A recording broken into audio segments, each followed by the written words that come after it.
اور مچھلی والے پیغمبر یعنی یونس کو یاد کرو جب وہ اپنی قوم سے ناراض ہو کر غصے کی حالت میں چل دیے اور خیال کیا کہ ہم ان پر گرفت نہیں کریں گے، مگر پھر اندھیروں میں اللہ کو پکارنے لگے کہ تیرے سوا کوئی معبود نہیں، تو پاک ہے اور بے شک میں قصوروار ہوں، تو ہم نے ان کی دعا قبول کر لی اور ان کو غم سے نجات بخشی، اور ایمان والوں کو ہم اسی طرح نجات دیا کرتے ہیں۔ اور زکریا کو یاد کرو جب انہوں نے اپنے پروردگار کو پکارا کہ پروردگار مجھے اکیلا نہ چھوڑ اور تو سب سے بہتر وارث ہے، تو ہم نے ان کی پکار سن لی اور ان کو یحییٰ بخشے اور ان کی بیوی کو اولاد کے قابل بنا دیا۔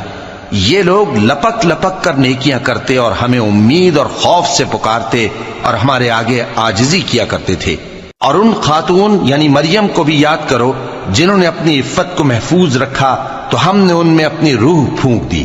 اور ان کو اور ان کے بیٹے کو اہل عالم کے لیے نشانی بنا دیا۔